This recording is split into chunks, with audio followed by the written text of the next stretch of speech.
Saffron Foer, who, at the daunting age of 28, has launched what already promises to be an extraordinary literary career. After studying philosophy as an undergraduate at Princeton, Foer edited a volume entitled The Conversions of Birds in honor of artist Joseph Cornell, known for his shadow boxes. In 2002, he published Everything is Illuminated, a novel that has met with an outpouring of praise from writers and reviewers alike. Foer's novel has won a number of prizes, including the National Jewish Book Award and the Guardian First Book Prize. It's been widely translated and has been lauded as that rare phenomenon, a literary bestseller. Tonight, Foer will read from his new novel, Extremely Loud and Incredibly Close. There'll be a brief break following the reading for anyone who needs to leave, followed by some time for questions, and he'll be available at the end of the evening to sign books just outside this room. What about a tea kettle? With the opening line of Foer's new novel, 9-year-old Oscar Schell, who describes himself as inventor, jewelry fabricator, percussionist, collector of rare coins and butterflies that died natural deaths, tries to quiet his brain by inventing, among other things, a tea kettle that could read stories in his father's voice. His father has died in the World Trade Center bombings, and Oscar carries the guilty secret that when his father called home that morning, he couldn't bear to pick up the phone and say goodbye. In his grief, Oscar tries to console himself by imagining technologies that could make people knowable to each other, like tiny swallowed microphones that would enable people to hear each other's heartbeats, or a flashing sign that would send personal messages when an ambulance sped past, don't worry, or it's major, it's major. Despite his grief and anger, Oscar still believes in the possibility of becoming incredibly close to people, to cataclysmic events, to truth. Having found a key in an envelope marked black in a vase inside his father's closet, Oscar determines to track down every one of the 472 people with the surname Black in Greater New York in the hope of somehow answering the unanswerable questions his father's death has evoked. Each person Oscar visits, deftly sketched, is somehow locked in by infirmity, loneliness, by the refusal to see or hear, and Oscar functions as unwitting locksmith, giving as much as finding answers. In the apartment just above his own, Oscar finds Mr. Black, 103 years old, a Dickensian figure who has lived every day of the 20th century and who keeps an index box filled with cards for every biographically significant person who ever lived. And everyone gets boiled down to just one word. But Mr. Black has no card under Oscar's father's name, though under Muhammad Atta he has the entry war. Mr. Black's box of biographical significance is, in this regard, gapingly incomplete. In Foer's original and self-reflexive novel, which looks back to Tristram Shandy as well as forward to the mixed media of hypertext, graphics, and collage, the possibility of communicating is viewed within a shadow box of graphics, dialogue, letters, diaries, telephone messages, and memoirs, layered over each other like the objects Oscar found in the reconnaissance games he and his father used to play in Central Park. In the final pages of the novel, Oscar tears out pages from his memoir in progress, Stuff That Happened to Me. Rearranging the pictures of a body falling from the World Trade Center, Oscar invents a flip book in which the tragedy happens in reverse. His father jumping back through the window, the planes flying backward, and in the last words of the novel, we would have been safe. But this is another tender and impossible invention. The novel's collage of modern atrocities suggests that Oscar, like Günter Grass's Oscar in The Tin Drum, is warning us as well as consoling. His role in his school's production of Hamlet is Yorick, not the mourning prince, where under that skull he felt incredibly close to everything in the universe, but extremely alone. At his school, Oscar plays a recording of a woman whose daughter died in her arms at Hiroshima. It doesn't matter what uniforms the soldiers are wearing, the woman says. It doesn't matter how good the weapons are. I thought if everyone could see what I saw, we would never have war anymore. When Oscar returns to Mr. Black's apartment after the old man's death, he checks again in the index of biographies for his father's name. This time, there is an entry under Schell. Not Thomas Schell, father, but Oscar Schell, son.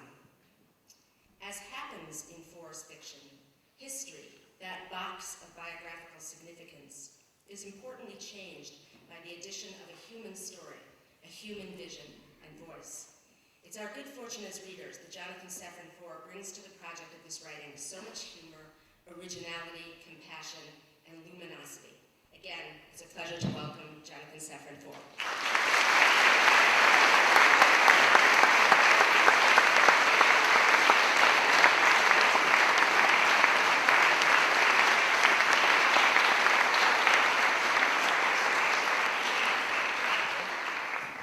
Thank you.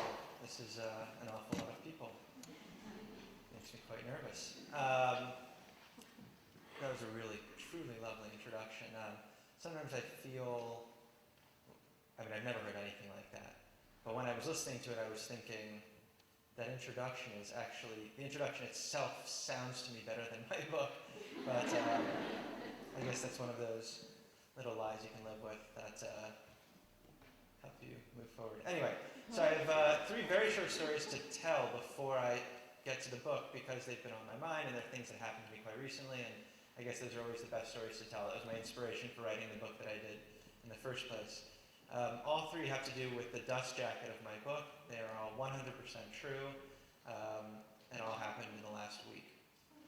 The first one is a kind of mystery. The second one's a kind of comedy.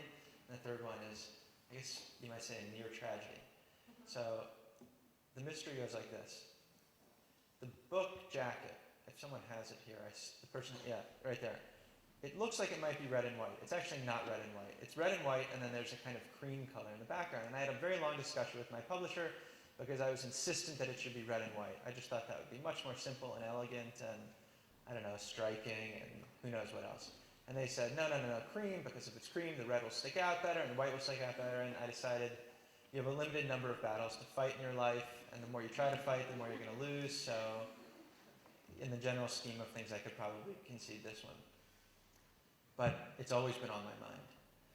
And I went to do my first book signing for this book in New York at a store called Coliseum Books, which is right across from the main branch of the New York Public Library, which in fact is where I wrote most of the book. I went into the store, the person brought a stack of maybe 20 books, and one by one I went through them. All I ever saw was the cream background, cream background, cream background. Got to the last book in the stack, and had a white background. I said, what happened? This is so strange. And I thought maybe it must have been a printing error. So I flipped the book over, and the back was cream. The front was white, and the back was cream. Does anybody know how that could have happened? I suspected what had happened was that was the book that was in the bookshop window, and that the sun had bleached the cream white. So when my book was published, my publisher sent me 12 books. Any more than that, I have to go to a bookstore like you and buy them. I put the 12 books on the window that faces the backyard. And every day I would remove one book. And after 12 days, in fact, I had a spectrum moving from cream to white. That's the mystery. The comedy is that I had to do my first reading for the book in New York 3 days ago at the 92nd Street Y on the Upper East Side. And I was very nervous. I get anxious before these things, and I did lots of preparation the day before. I figured out what I was going to wear, believe it or not. And, I set up a little schedule for the day, ridiculous stuff about remember to brush teeth, remember to do this. And as I was leaving the door, really just about to go, I heard the phone ring. And I had one of those moments of not knowing whether I should go back inside and answer it or not, or if I should just get to this reading that I was so nervous about. And I have this instinct, and it's probably a Jewish instinct, of if I don't answer the phone, it will have been a relative who said, I'm in the middle of having a heart attack, could you please, I've forgotten the number for 911, could you call it on my behalf? So I went back inside, I picked up the phone, and it was a friend who I hadn't spoken to in about 2 years or so. Someone who used to be a very good friend, and with each passing week, it became harder and harder to give him a call because I knew that I was the negligent one, and I was going to have to start the phone conversation by saying, this is very awkward, I haven't talked to you in so long, so I just never ended up calling him. And he called, which meant I wasn't going to be able to leave quickly. I couldn't have a short phone conversation. So we talked for a while, and the whole time I was thinking, I've really got to get to my reading, I've got to go, I don't know how to say this. And finally I said, listen, it's so great talking to you, I'd love to talk to you again soon, but I have to leave right this instant and go to this reading. And he said, oh, that's perfectly understandable. One piece of advice, read very short. Read something very, very short, and then answer questions for a long time or talk for a while. And that's what's fun about readings, is going to see an author say something unusual, hopefully something he didn't mean to say. So I said, okay, that's great advice. And I was about to get off the phone, I thought, oh God, in all of my neurotic preparations, I had put aside this passage I was going to read, thinking it would be about 25 minutes, and now I'm going to have to somehow make it shorter, but I don't have time to make it shorter because I have to run, I'm going to be on the subway. And that was a real problem because I could not read my own book on the subway. That was...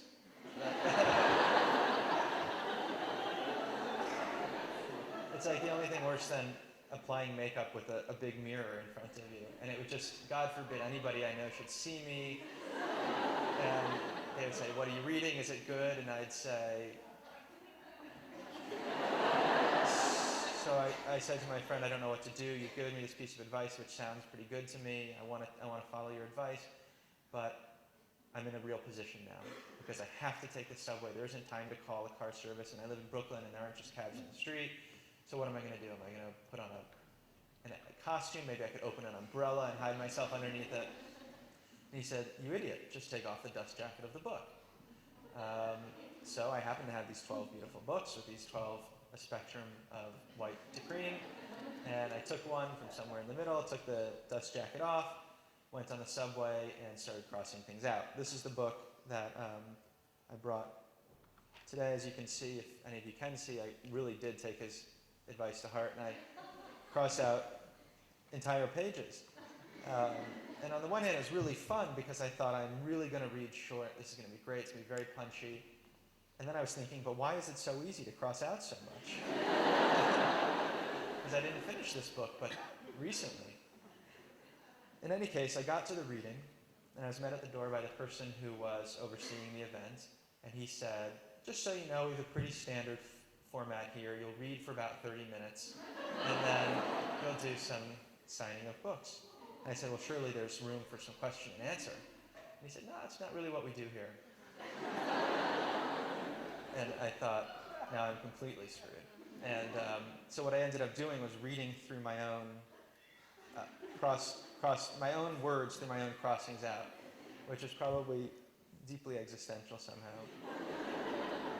At that reading, and I swear to God this is all true, I was reading like this because I was trying to make out my own words, and I noticed that people in the audience started gasping.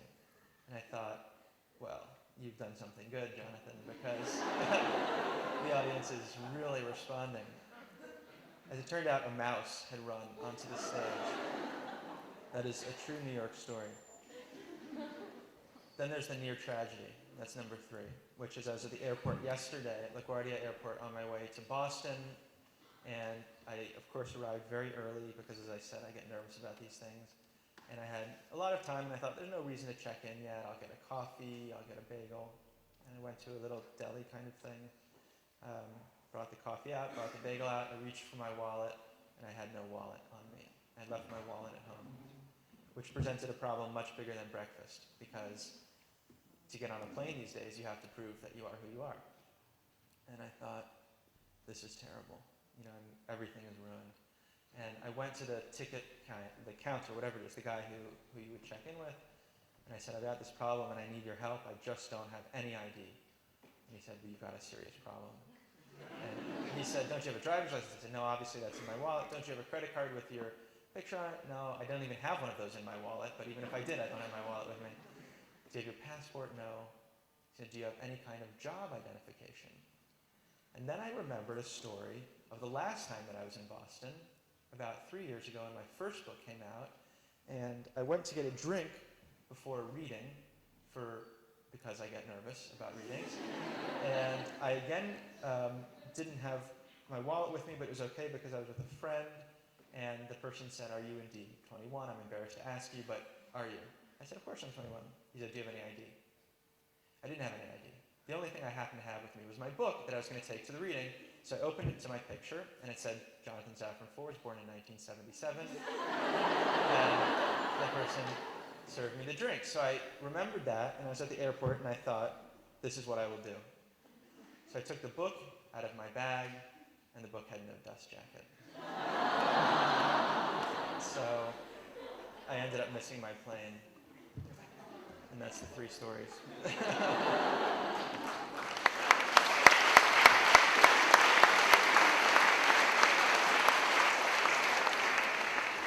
Now I'm going to read from the very beginning of the book, and I'll read indeed short. I'm going to take advantage of all of those crossings out that I did. And hopefully people will have questions afterward, because that is actually what I find most interesting anyway, is engaging in some sort of conversation. So the first chapter is called What the? And it's narrated by this young boy, Oscar Schell. He's 9 years old. He lives in New York. The only thing I have to say by way of prefacing this is that he's a great abbreviator. So he says, what the, instead of what the fuck, or whatever somebody would say in that situation. He says Jose instead of no way, Jose. I think that's it. So, if it required any more explanation, that explanation should be the first chapter, right? Okay, what the? What about a tea kettle? What if the spout opened and closed when the steam came out, so it would become a mouth and it could whistle pretty melodies, or do Shakespeare, or just crack up with me? I could invent a tea kettle that reads in Dad's voice, so I could fall asleep. Or maybe a set of kettles that sings the chorus of Yellow Submarine, which is a song by the Beatles, who I love, because entomology is one of my raisons d'etre, which is a French expression that I know. Another good thing is that I could train my anus to talk when I farted. If I wanted to be extremely hilarious, I'd train it to say, wasn't me, every time I made an incredibly bad fart. And if I ever made an incredibly bad fart in the Hall of Mirrors, which is in Versailles, which is outside of Paris, which is in France, obviously my anus would say, ce n'était pas moi. What about little microphones? I mean, what if everyone swallowed them and they played the sounds of our hearts through little speakers, which could be in the pouches of our overalls? When you skateboarded down the street at night, you could hear everyone's heartbeat, and they could hear yours, sort of kind of like sonar. Although, one weird thing is, I wonder if everyone's hearts would start to beat at the same time, like how women who live together have their menstrual periods at the same time, which I know about, but don't really want to know about. That would be so weird, except that the place in the hospital where babies are born would probably start to sound like a crystal chandelier in a houseboat, because the babies wouldn't have had time to match up their heartbeats yet. And also, at the finish line at the end of the New York City Marathon, it would probably sound like war. And also, there's so many times when you need to make a quick escape, but humans don't have their own wings, or not yet. Anyway, so what about a birdseed shirt? Anyway, my first jiu-jitsu class was 3.5 months ago. Self-defense was something that I was extremely curious about for obvious reasons, and Mom thought it would be good for me to have a physical activity besides tambourining, so my first jiu-jitsu class was 3.5 months ago. There were 14 kids in the class, and we all had on really neat white robes. We practiced bowing for a while, and then we were all sitting down Native American style, and then Sensei Mark asked me to go over to him. Kick my privates, he told me. Well, that made me feel self-conscious. Excuse him, what? I told him. Oscar's a little Francophile, perhaps the last one. Except for me. He spread his legs and told me, I want you to kick my privates as hard as you can. He put his hands at his sides and took a breath in and closed his eyes, and that's how I knew that actually he meant business. Jose, I told him, and inside I was thinking, what the? He told me, go on, guy, destroy my privates. And I said, but destroy your privates? With his eyes still closed, he cracked up a lot and said, oh, you couldn't destroy my privates if you tried. That's what's going on here. This is a demonstration of the well-trained body's ability to absorb a direct blow. Now please, destroy my privates.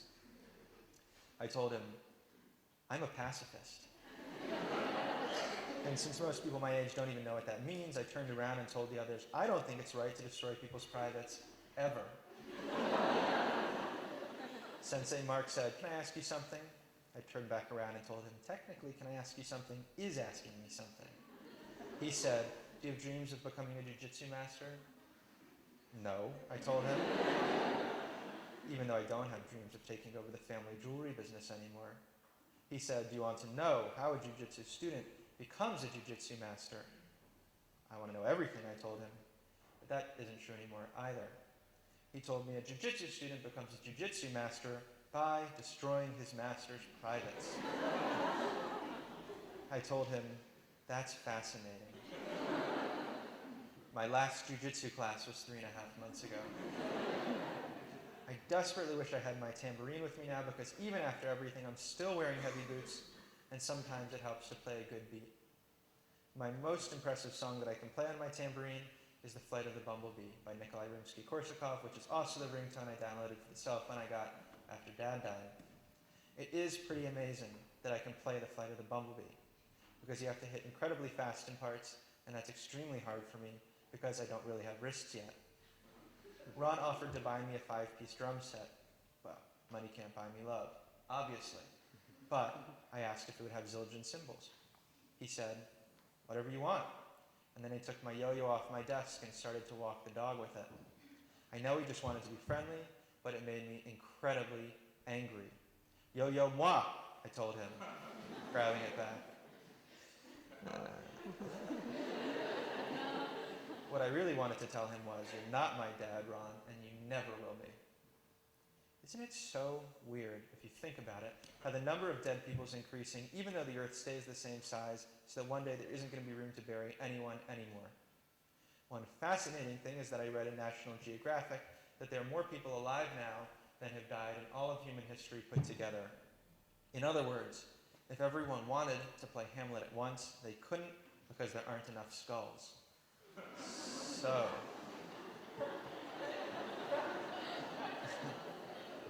So, what about skyscrapers for dead people that were built down? They could be underneath the skyscrapers for living people that are built up. You could bury people 100 floors down, and a whole dead world could be underneath the living one. Sometimes I think it would be weird if there was a skyscraper that moved up and down while its elevator stayed in place. So if you wanted to go to the 95th floor, you'd press the 95 button, and the 95th floor would come to you. Also, that could be extremely useful, because if you're on the 95th floor and a plane hits below you, the building could take you to the ground, and everyone could be safe, even if you left your birdseed shirt at home that day. I've only been in a limousine twice, ever. The first time was terrible, even though the limousine was wonderful. I'm not allowed to watch TV at home, and I'm not allowed to watch TV in limousines either, but it was still neat that there was a TV there.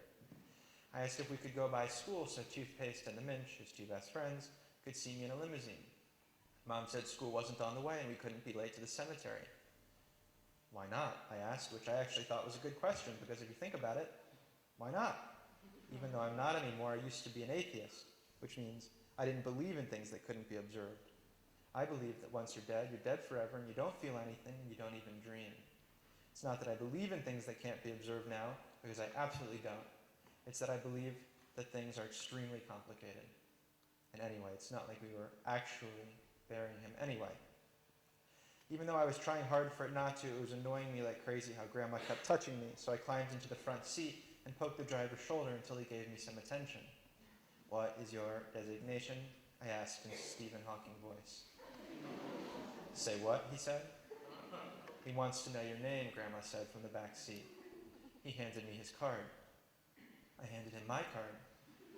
I told him, greetings, Gerald. I am Oscar. He asked me why I was talking like that. I told him Oscar's CPU is a neural net processor, a learning computer. The more contact he has with humans, the more he learns. Can anyone name what that's a reference to? Terminator 2. Gerald said, oh, and then he said, K? I couldn't tell if he liked me or not, so I told him, oh, your sunglasses are cool. And he said, yeah. And I said, do you know a lot of curse words? I know a couple. I'm not allowed to use curse words, I said. And he said, bummer. And I said, what's bummer? And he said, it's a bad thing. And I said, do you know shit? And he said, that's a curse, isn't it? And I said, not if you say shiitake. And he said, guess not. And I said, succotash my Balzac dip shiitake. Gerald shook his head and cracked up a little, but not in the bad way, which is at me. I can't even say hair pie, I told him, unless I'm talking about an actual pie made out of actual rabbits. Hey, cool driving gloves. Yeah, he said. And then I thought of something, so I said it. Actually, if limousines were extremely long, they wouldn't even need drivers. You could just get in the back seat, walk through the limousine, get out at the front seat, which would be where you wanted to go. So in this situation, the front seat would be at the cemetery. And I would be watching the game right now, he said. I patted his shoulder and told him, when you look up hilarious in the dictionary, there's a picture of you. In the back seat, Mom was holding something in her purse. I could tell that she was squeezing it because I could see her arm muscles. Grandma was knitting white mittens, so I suspected they were for me, even though it wasn't cold out. I wanted to ask Mom what she was squeezing and why she had to keep it hidden. I remember thinking that even if I were suffering hypothermia, I would never, ever, ever put on those mittens. Now that I'm thinking about it, I told Gerald, they could make an incredibly long limousine that had its back seat at your mom's VJ and its front seat at your grave, and it would be exactly as long as your life. Gerald said, true, but if everyone lived like that, no one would ever meet anyone, right? I looked up at the limousine sunroof and I imagined a world before there were ceilings, which made me wonder, does a cave technically have no ceiling, or is a cave technically all ceiling? I crawled back because it's dangerous to drive and talk at the same time, especially on the highway, which is what we were on. Grandma started touching me again, which was annoying, even though I didn't want it to be. Mom, I said. Yes? I have a question. Okay. What are you squeezing in your purse? She pulled out her hand and opened it, and it was empty. Just squeezing, she said. Even though it was an incredibly sad day, she looked so beautiful.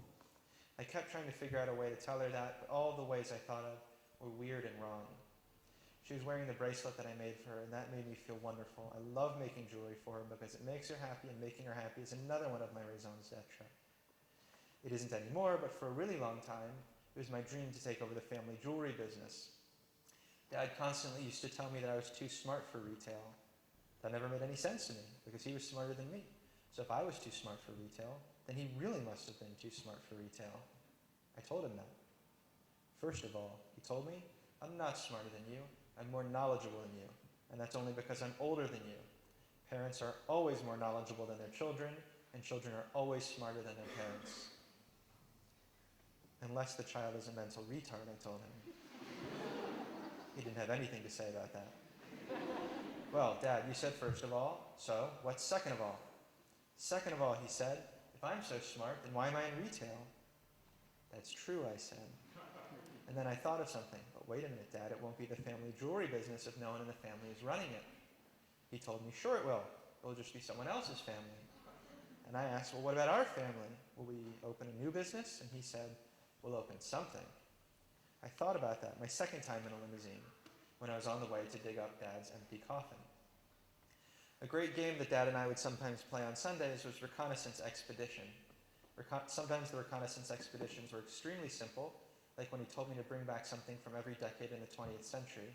I was very clever and brought back a rock. And sometimes they were incredibly complicated and would go on for a couple of weeks. For the last one we ever did, which never finished, he gave me a map of Central Park. I said, and he said, and what? And I said, well, what are the clues? And he said, who said there had to be any clues? I said, but there's always clues. And he said, that doesn't in itself suggest anything. But not a single clue. He said, unless no clues is a clue. And I said, is no clues a clue? He shrugged his shoulder like he had absolutely no idea what I was talking about. And I loved that. I spent all day walking around the park looking for something that might tell me something, but the problem was I didn't know what I was looking for.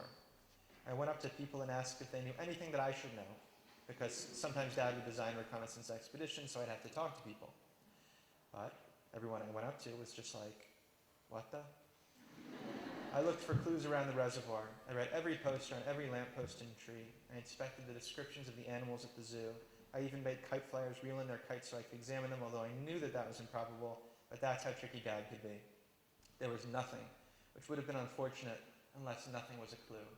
So what I needed to know was nothing a clue? That night we ordered Chinese food for dinner, and I noticed that Dad was using a fork, even though he was perfect with chopsticks. "Wait a minute," I said and stood up. I pointed at his fork. "Tell me, is that fork a clue?" He shrugged his shoulders, which to me meant, "This fork is a major clue." I started thinking. I ran to my laboratory and got my metal detector out of its box in the closet. Because I'm not allowed to be in the park alone at night, Grandma went with me. I started at the 86th Street entrance and walked in extremely precise lines like I was one of the guys who mowed the lawn so I wouldn't miss anything. I knew the insects were loud because it was summer, but I didn't hear them because my earphones covered my ears. It was just me and the metal underground. Every time the beeps would get close together, I'd tell Grandma to shine the flashlight on the spot. Then I'd put on my white gloves, take the hand shovel from my kit, and dig extremely gently. When I saw something, I used a paintbrush to get rid of the dirt, just like a real archaeologist would. Even though I only searched a small area of the park that night, I dug up a quarter and a handful of paper clips and what I thought was the chain from a lamp that you pull to make the light go on, and a refrigerator magnet for sushi, which I know about unfortunately. I put all of the evidence in a bag and marked on a map where I'd found it. When I got home, I examined the evidence in my laboratory under my microscope, one piece at a time. A bent spoon, some screws, a pair of rusty scissors, a toy car, a pen, a key ring, broken glasses for someone with incredibly bad eyes. I brought them to Dad, who was reading the New York Times at the kitchen table, marking the mistakes with his red pen. "Here's what I found," I said, showing him the tray of evidence. He looked at it and nodded. "So?" He shrugged his shoulders like he had no idea what I was talking about, and he went back to the paper. "But Dad, can't you even tell me if I'm on the right track?" He shrugged his shoulders again. "But Dad, if you don't tell me anything, how can I ever be right?" He circled something in an article and said, "Another way of looking at it would be, how could you ever be wrong?" He got up to get a drink of water and I examined what he'd circled on the page because that's how tricky he could be. It was in an article about a girl who had disappeared and how everyone thought the congressman who was humping her had killed her. A few months later, they found her body in Rock Creek Park, which is in Washington, D.C., but by then everything was different and no one cared anymore, except for her parents. So in the article, he circles the words, "Not stop looking." It wasn't a mistake, it was a message to me. I went back to the park every night for the next 3 nights. I dug up a hair clip and a roll of pennies and a thumbtack and a coat hanger and a 9-volt battery and a Swiss Army knife and a tiny picture frame and a tag for a dog named Turbo and a square of aluminum foil and a ring and a razor and an extremely old pocket watch that was stopped at 5:37, although I didn't know if it was AM or PM. But I still couldn't figure out what it all meant. The more I found, the less I understood. So I spread the map out on the dining room table and held down the corners with glasses of water. The dots from where I'd found things looked like the stars in the universe. I connected them like an astrologer, and if you squinted your eyes like a Chinese person, it kind of looked like the word fragile. Fragile. So what was fragile? Was Central Park fragile? Was nature fragile? Were the things I found fragile? I mean, a thumbtack isn't technically fragile. Is a bent spoon fragile? I erased and connected the dots in a different way to make door. Fragile, door. Then I thought of port, which is French for door, obviously. I erased and connected the dots to make that. I had the revelation that I could connect the dots to make cyborg, and platypus, and boobs, and even Oscar, if you're extremely Chinese. I could connect them to make almost anything I wanted, which meant I wasn't getting any closer to anything, and now I'll never know what I was supposed to find, and that's another reason that I can't sleep. Anyway, a few weeks after the worst day, I started writing tons of letters. I don't know why, but it was one of the only things that made my boots lighter. One weird thing is that instead of using normal stamps, I used stamps from my collection, including my most valuable ones, which sometimes made me wonder if what I was really doing was trying to get rid of things. The first letter I wrote was to Stephen Hawking. I used a stamp of Alexander Graham Bell. "Dear Stephen Hawking, can I please be your protege? Thanks, Oscar Schell." I was pretty sure he wasn't going to respond because he was such an amazing person and I was so normal. But then one day I came home from school and Stan handed me an envelope and said, "You've got mail," in the AOL voice that I taught him. I ran up the 105 stairs to our apartment, ran to my laboratory, went into my closet, turned on the flashlight, and ripped open the envelope. The letter inside was typed, obviously, because Stephen Hawking has amyotrophic lateral sclerosis, unfortunately. "Thank you for your letter. Because of the large volume of mail I receive, I am unable to write personal responses. Nevertheless, know that I read and save every letter with the hope of one day being able to give each the proper response it deserves. Until that day, most sincerely, Stephen Hawking." I called Mom's cell phone. "Oscar, Mom, you picked up Jesus. I called Mom's cell. Oscar, Mom, you picked up before it rang. Is everything okay? She said. I said, I'm going to need a laminator.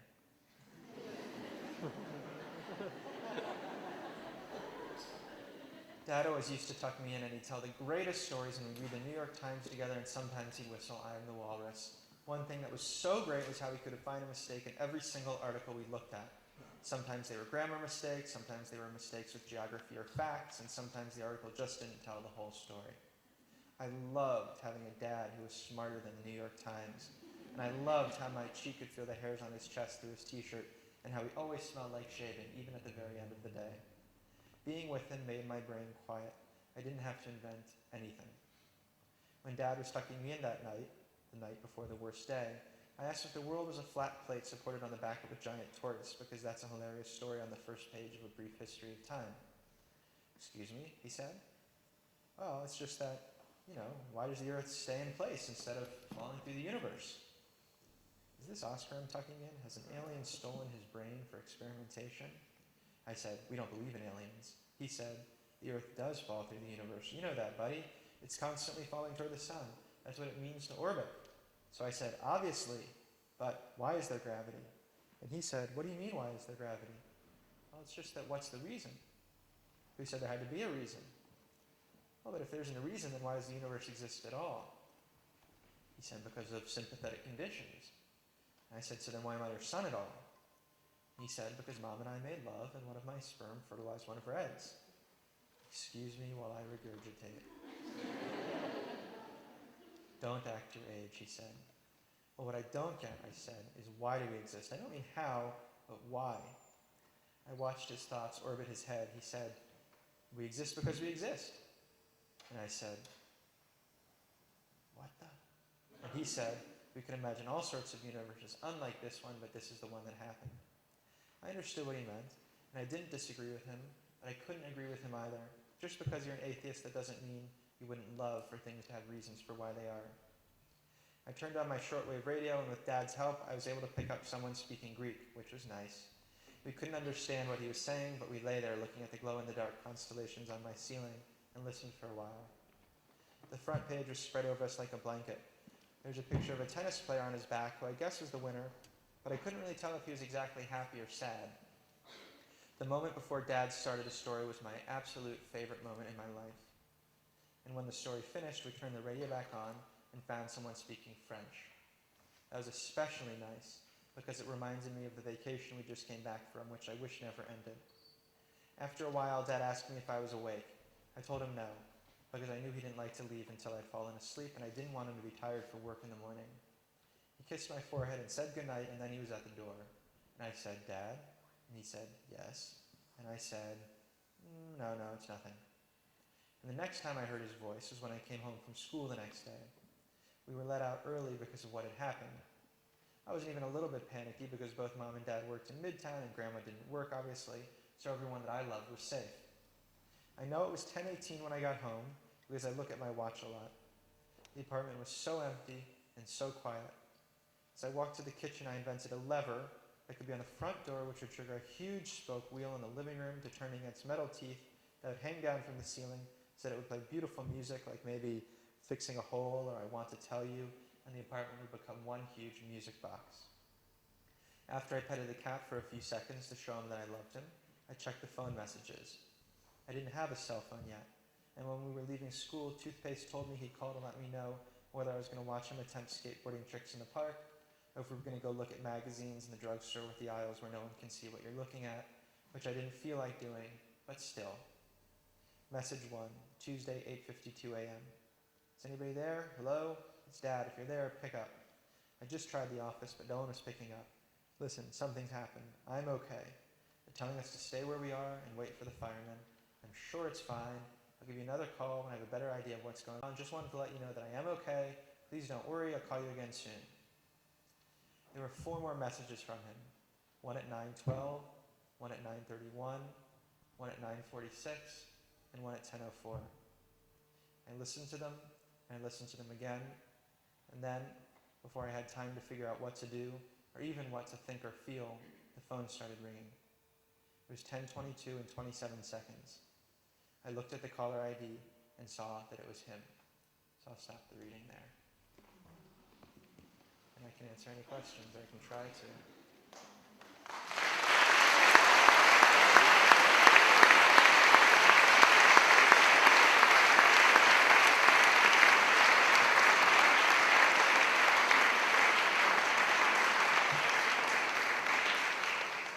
In New York, which can be a far less gracious town than this one,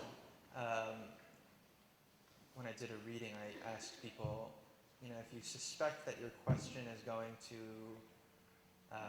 make me uncomfortable intentionally, instead of raising your entire hand, if you could maybe just raise that one middle finger. And it's not that I won't call on you, I just want to get a good rhythm going between the questions. If you come in peace, you can raise it. First is always the hardest. Whose hand is on the cover? Is it yours? Whose hand is on the cover? It's kind of funny coincidence, because I used to, for my, if a friend or someone I knew personally asked me to sign my last book, I'd always trace my hand and then sign my name in it. I don't know why. But I had nothing to do with the design of this cover. It was an English guy, the same guy who designed my last cover, and it was his hand. I really like it. It's funny. Everything in books I find has to strike a balance of giving enough, but withholding enough. You want to give enough so that somebody has something that their imagination can cling to, but withhold enough so that it's their imagination and not yours, so that they can become, complicit, in the creation of the book, become kind of co-authors. And I think about that a lot when I write, and I thought about it with both of my titles quite a bit. And I thought about it with the design. Not that I designed the books, but it became like a kind of conversation, and he came up with a whole bunch of different things. And one of the things I liked about this is it gives quite a bit, but it also withholds quite a bit. I would never have on the cover of a book the image of a human, for example, because that gives too much to my mind. How important for you is the title in relation to the book as a whole? How important is the title? It's almost a trick question, but it isn't. It's almost a trick question because what can I say but that it's hugely important? I like titles that contribute to the meaning of the book rather than explain the contents of the book. There are plenty of books out there where the title is almost like the shortest synopsis anybody could give. But I like titles where you're not exactly sure necessarily how it relates to the book, and that trying to figure that out, not that it's a puzzle, but that it becomes like part of the conversation that the book creates. And I like titles where you are left to think, did that mean this or did it mean that? What prompted you to insert certain visuals in the book? What prompted me to insert certain visuals in my book? It was funny, I did a reading at a high school the other day, and a teacher asked me, were those visuals your choice, or did somebody else do them? Which I thought was such an incredibly strange question. It overlooks 1,000 layers of neuroses that I have to deal with every time I do anything. The spine of the book became a huge issue for me. How it was going to be impressed on the spine of the book. And I don't know if you have it right there, but we ended up stamping it one way forward and then stamping it another way reversed, because I kind of wanted it to look like a printer error. I wanted it to be something so that I'm talking about the actual boards, not the dust jacket. In any case, my only point is, every decision was a decision I tried to give some thought to. And there's so many ways to talk about the inclusion of visuals. One way is to say, why is it a big deal? Why is it even noteworthy? If I were a painter and I had text in my painting, only the most reactionary, conservative critic would say, why did you include text in your painting? It's just totally unnoteworthy. But when you introduce images into a book, people have this knee-jerk reaction that it's a gimmick or a bell and a whistle, or even that it's experimental, which it really isn't in this case at all. And I think it's because people are so protective of the border, what a novel is, much more than they are of what a painting is or what a song is. I mean, if you listen to the radio, the example, for whatever reason, my brain always goes back to is when Jay-Z sampled Annie, in that song, whatever it was. Like, that's a really creative act. Like, he was borrowing something so far out of his own genre and bringing it in or meeting it halfway, and he produced something that people really responded to. And I wish novelists would borrow that much, from other genres. And I think it's, that kind of, the protectiveness there's been things about it that are good. You go to an art gallery now and there's like dog poo on the floor, and that's because they haven't protected their boundaries enough. On the other hand, I think it's suffered because it hasn't kept pace with the culture. It's the form, I don't mean the content, but I wouldn't do any of it for those reasons. I do what I did because I thought it was the most forceful way to tell the story that I was telling. That's the only thing I ever care about when I'm writing a book is what's the best way to make this work. And for a number of reasons, I thought visuals made sense. Like, the book is about a child with this very flamboyant imagination who's coming up with all of these inventions and really like struggling to create things that can fill these holes in his life. And I wanted the book itself to echo that, to be itself a kind of flamboyant invention. Also, September 11th was the most visually documented event in human history. Nothing has ever been seen by as many people as September 11th.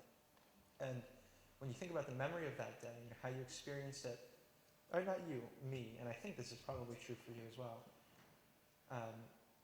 the experience of the day and then the memory of the day, it has to do with images. It's impossible to think September 11th without seeing the Twin Towers or seeing a plane going into them. They're so repeated, just like drilled into the mind. Nobody questioned whether a journalist should be using images because it was so self-evident that it was part of the story. You could not tell the story without including images. I do believe that novelists could tell the story without using images. What I don't understand is why anybody would question the use of images. To me, it's exactly as self-evident as a journalist using them. Like, it was the truth of the day. And if you're going to explore the truth of the day, do you want to have reverence for the novel as a form, or do you want to have reverence for the truth? And it's clear what I thought. How would you compare or contrast yourself to Oscar as an child? How would I compare or contrast myself to Oscar, the character who I just read? There's a funny thing in books I've noticed that, there are like two questions. One is how much is Oscar like me, and the other is how much am I like Oscar? And I think Oscar is exactly like me. He has to be. Who else would he be like? Like, nobody was whispering what words to write into my ear. Every single thought that Oscar has is a thought that I gave him, which is to say a thought that I had. Every invention he creates is an invention that I created. Like, the most explicit kind of example of this is my family sometimes teases me when I write something that's like sexually deviant. It's not that they think I am a sexual deviant, but they think Jonathan had that thought. He was capable of having that thought. And it's true for everything that ever happens in a book. The author was capable of having the thought. But it doesn't work in the other direction. I'm not like Oscar. I'm a little bit like Oscar. There's a part of me that's like Oscar, and there's a part of me that's like the grandfather, and there's a part of me that's like the grandmother. And there's a part of me that's like every character I ever could write. And it's somehow like this, if you were to take the sum of all of those and divide it by the number of them, take the average of all of the voices I've ever written about or could write, that's what my personality is. And when I write a book, I just show little tiny, tiny slices of my personality, removing them from their contexts. And it gets confusing as a reader. I'm speaking now as a reader, not as a writer. When I read a book, I do get confused and assume that this must be what the writer's like, And I think one is both right and wrong to assume that. I wonder about the counterpoint of their relationship with the grandparents, with Oscar's quest for his father. Can you talk a little bit about that relationship? And especially, I thought the most shocking part of the book for me was the blank pages. And if you could just talk a little bit about that experience of a life story in blank pages. So there are two questions. The first of which is, there's this counterpoint. There's the relationship between Oscar and his absent father, and then Oscar and this grandfather figure and a grandmother also.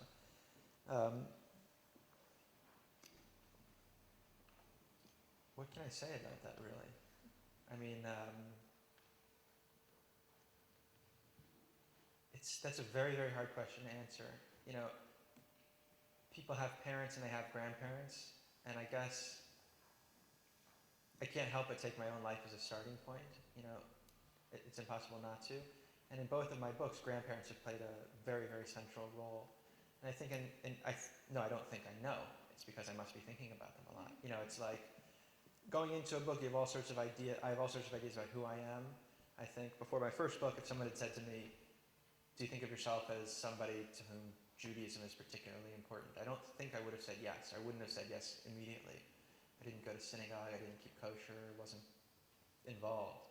And then I wrote the book, and it was like I had like the blood-stained glove, like the smoking gun.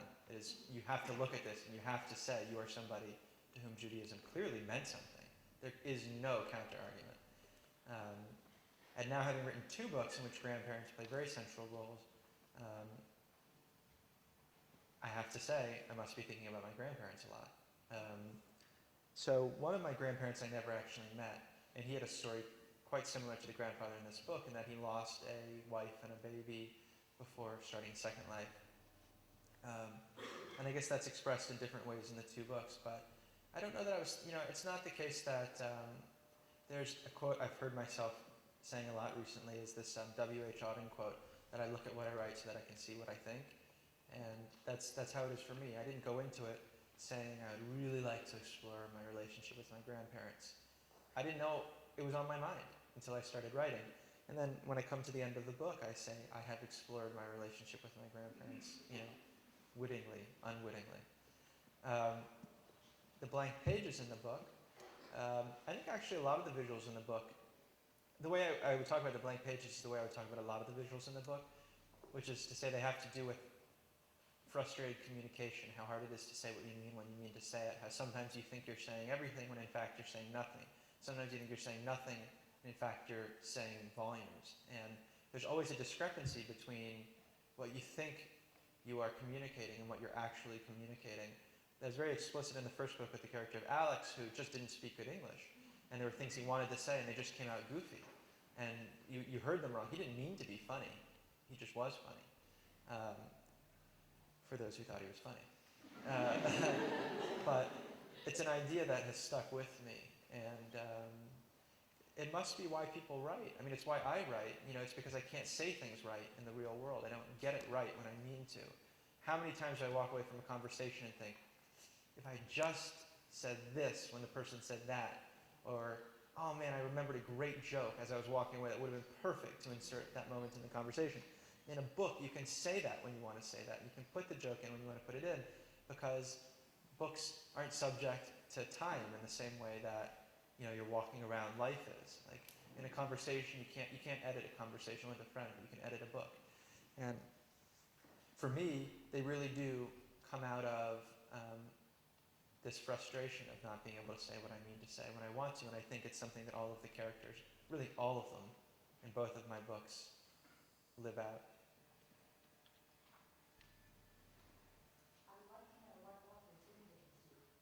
What authors influenced me? Who would you guess?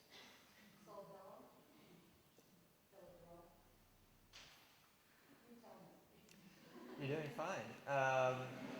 Saul Bellow, Philip Roth. I think Kafka's probably my favorite writer. Yeah, although, you know, I have to say, it's a little bit like the question, do you consider yourself a Jewish writer? Do you consider yourself a young writer? I don't really consider myself. It's not something I do. I don't walk down the street thinking, here I go, the Jewish writer on his way to the subway. And when I answer the question, really what I'm doing is manufacturing a response to the question rather than saying something that's truthful. And I have to say, I feel a little bit like that when I talk about books that I like. I don't read books to organize them according to how much I like them. I don't even, you know, I did just say Kafka is probably my favorite author, but what does it mean, favorite? There are different, I like different authors in different moods. There's some in different times in my life, and it's always changing. So I guess I keep going back to classics. That's maybe what I could say. That's where I get the most.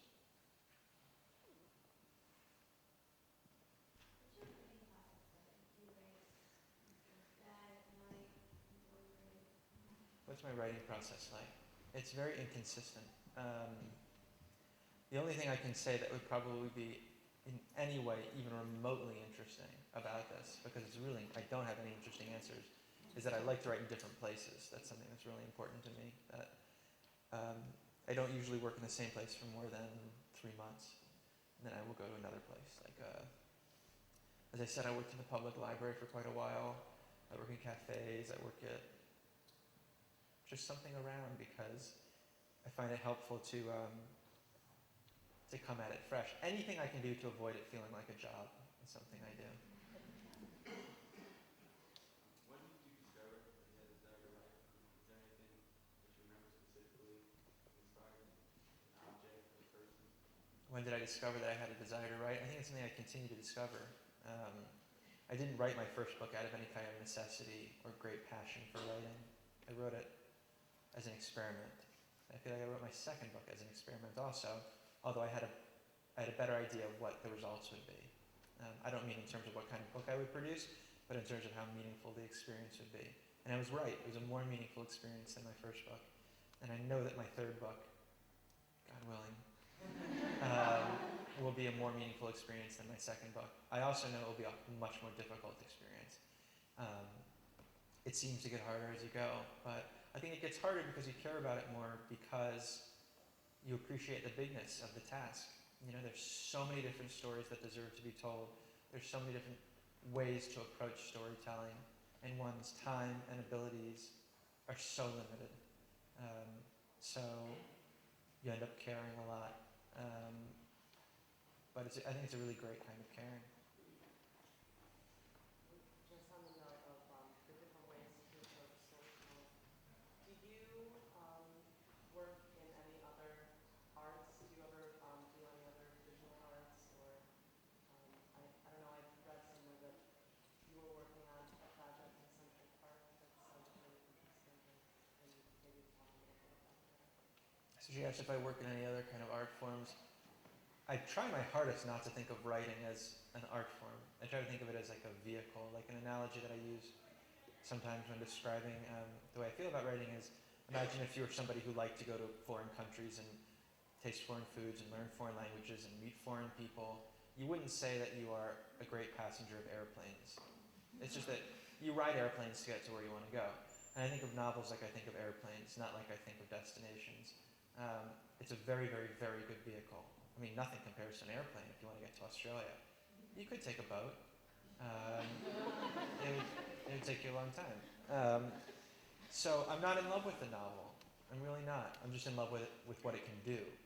So I don't have any hesitancy about goofing around with it. Like if I found myself having more visual inclinations, I would make a more visual book. It's like if there were a way to make an airplane a faster airplane, if you could add a wing or add a jet, or why not? Who wouldn't? Of course you would.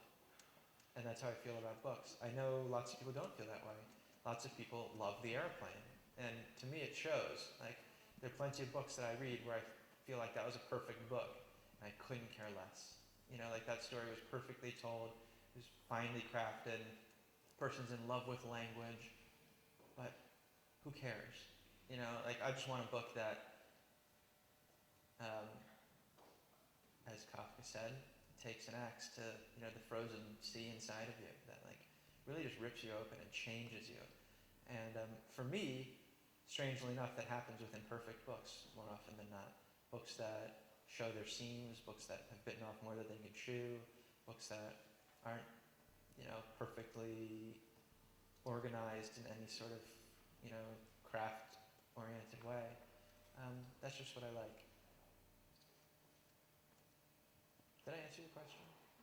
Not enough. Not enough. I didn't.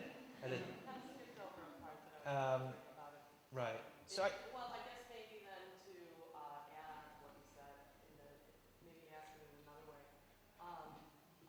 To get to that destination that you want to get to, do you ever get to points where the printed word isn't the way that you can get there? That maybe you want to paint, or you want to do an installation, or I think I did that in this book. You know, I felt like there were things I wanted to do in addition to the printed word. Um, and yeah, so this book, I guess, reflects those instincts that you were asking about. Maybe we'll do like one more, or two more. An interview with you in the last couple of weeks, and there was a part where you said the most wonderful thing about writing is that it shows you again and again and again that you are less alone than you ever were. And it made me think of a beautiful line that James Baldwin wrote. He said, "You think that pain and heartbreak are unprecedented in the history of the world, but then you're human. It was books that taught me the things that tormented me the most were the very things that connected me to both people who were alive or who were in alive." So that made me think about when you were young, do you remember when, as a child, you came to the understanding that books were a way to learn about the world in a way that the people around you could not teach you, could not explain it to you? Mm-hmm. It's a shame everybody couldn't hear what she said because she recited a very, very beautiful quote of James Baldwin's about how people can think that they experience a kind of esoteric heartbreak, an isolating kind of depression, or that they're unique in the world, and then you read and you realize you're not as alone as you had thought you were. And then you asked, was there a moment in my life when I, as a child discovered that? This is a good, actually, question to end on. I wasn't a child when I discovered that. I didn't discover it until very recently, until the process of writing my first book. Every time I sit down to write, there's this leap of faith that has to be made, which is the things that make me laugh maybe will make somebody else laugh, or the things that move me maybe will move somebody else. It's not always the case. It's really not. But sometimes it's the case. And if it's the case even once, that changes you from being somebody who was alone to somebody who's not alone, from being somebody who thought he experienced things in a way that removed him, and it turns out that you can be connected to other people. And there's a kind of political analogy here, and it's part of the reason I wanted to write this specific book now, which is the way that I feel like America has been, conducting itself in the world has not taken into account some of what you just said. There's a line, the poet Zbigniew Herbert, a Polish poet, said that imagination is the instrument of compassion. It's how we express our compassion. It's how we are compassionate. And, in response to September 11th, the compassionate story was really missing. There's a strongly diplomatic story being told, a kind of vengeful story, a highly politicized story. And we've been basing our foreign policy on the idea that if we send more soldiers or if we send more diplomats, that's going to bring us to where we need to be. When in fact, I think what we need to be doing is receiving things rather than sending things. And if we spent more effort, if we spent more money in, for example, translating Arabic literature into English, we've set up so many impediments to that. The Department of Treasury has made it virtually impossible to bring in any language from the Middle East, any Arabic language. The Patriot Act has frustrated any efforts to bring in those voices, and they're voices that we so desperately need to hear, because what we're talking about in this kind of local scale of my realizing I'm not alone by connecting with you is actually blown up on a global scale in a way, and the ramifications are huge. Exactly what we need to do right now is realize is stop speaking in these capital letter words like American, capital A American, capital A Arab, capital T terror, capital J justice, and start looking at the specifics. How do individuals suffer? How do individuals experience joy? Because the inevitable outcome of that is always, every single time, to realize we suffer in similar ways and we experience joy in similar ways. And